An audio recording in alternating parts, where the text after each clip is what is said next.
Do you ever notice how sometimes happiness feels suspicious? Like the moment that something good starts happening, then your brain is like, hey, don't get too comfortable, don't unpack, this is just temporary. It's almost like joy knocks on that door, and instead of opening it, you hide behind the couch and you're like, nope, I'm not falling for it. It's wild because you want happiness, you crave it, you pray for it. But when it finally shows up, you freeze, you flinch, you wait for that plot twist. And the hardest part is that people will look at that and say, you're just self-sabotaging. But the truth is deeper. You're not messing up your happiness on purpose. You just don't trust good things yet because good things never stayed long enough for you to be able to rely on them and for them to be something that you claim as predictable. If that hits, you're in the right place. Hi, I'm Essence, and I make videos for those of you that are done waiting on motivation, done waiting on approval, and done waiting for the perfect timing. Here we focus on showing up, building ourselves, and growing slowly and quietly but consistently. No fluff, just real talk about mindset, habits, and becoming the person that your dreams require you to be. When pain becomes familiar, joy starts to feel dangerous. A lot of people think that joy is like the natural state of being, but for a lot of us that isn't the case. Pain is, chaos is, disappointment is. When you grow up fighting battles that nobody sees, and when you go through seasons that almost broke you completely as a person, your nervous system literally adapts to pain being your baseline. It becomes your normal and the feeling that your body knows how to navigate and expect. So when something good enters your life, such as love or stability or progress or new opportunities, you don't relax, you panic. Because joy isn't familiar and humans don't trust what they don't understand. Sometimes the only reason why we reject good things is because our body is still calibrated to old wounds, and until you realize that, you'll keep running away from the very things that you're praying for. Here's the hard truth. You fear happiness because you don't trust yourself. When you've spent years thinking you're too broken and too messed up, then you start believing that anything good that happens must be a mistake, something that you're eventually going to ruin. So instead of letting joy in, you almost pre-break your heart. You lower your expectations, you pull away first, you convince yourself that the good thing was never real. Not because you want to suffer, but because suffering is predictable. And predictability is what feels the most safe when your past wasn't. Joy requires surrender, it requires vulnerability, and it requires believing you're worthy of something that you've never had. And that is where it gets uncomfortable.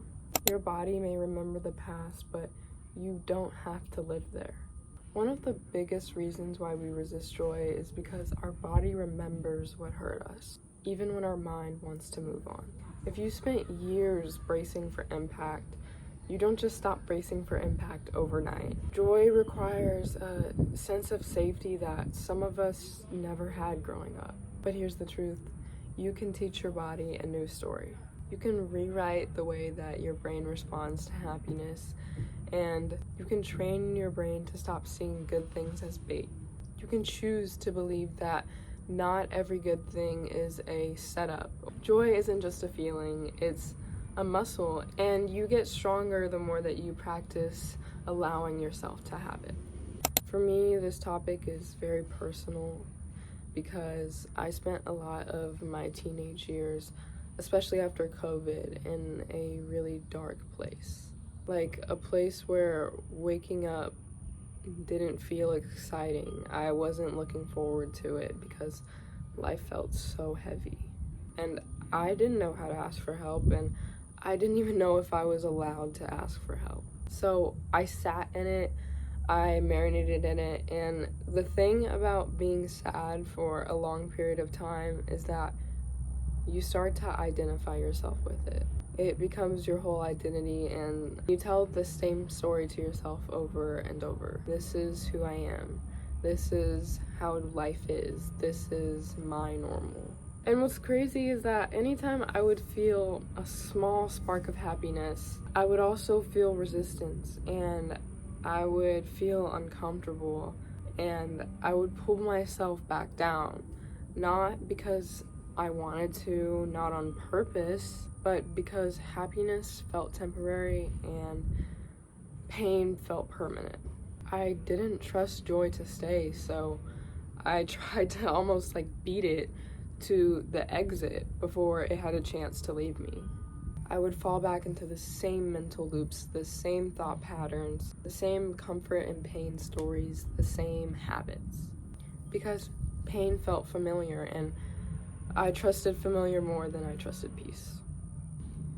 It took me a long time to realize that the reason why I kept returning to sadness, why I kept returning to these lows, was because I recognized myself in this sadness and I didn't see myself in joy.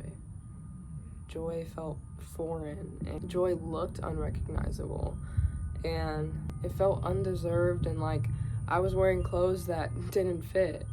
But slowly, and this is the part I really want you to hear, slowly I was able to tell myself a different story. I let myself believe a different story too.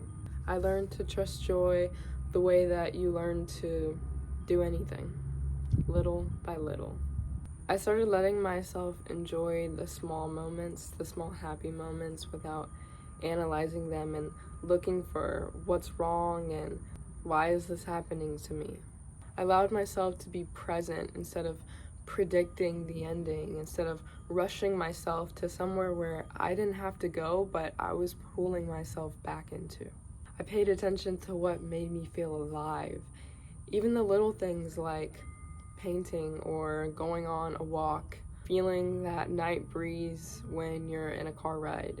And I told myself that I was proud of myself despite my brain feeling like I didn't earn it. And I stopped arguing with the good in my life. And eventually, the unfamiliar started to become familiar, and it became my new normal. And that's when it clicked. I wasn't afraid of joy. I was afraid of losing it. I was afraid that I didn't deserve it and that I wasn't enough for it. And I literally thought that happiness wasn't meant for me. But the moment that I stopped seeing joy as a visitor, someone that would just come around every now and then, and I started seeing it as something I could keep permanently, something I deserve to keep, everything changed. And if I can learn to trust good things, you can learn to trust good things too. If this resonated with you, I hope you know that you're not alone and that there's many people also going through this. Trusting joy is a process, and it's not a process that has to be fast. It's not a process that has to be perfect. It's gonna be slow, and it's gonna be an imperfect journey. If you liked this video though, make sure to subscribe because I post videos twice a week, and I talk about healing, mindset, and becoming the version of yourself that you actually want to be. I love you guys. Thank you so much for watching this video if you watched it all the way through, and I'll see you in the next one.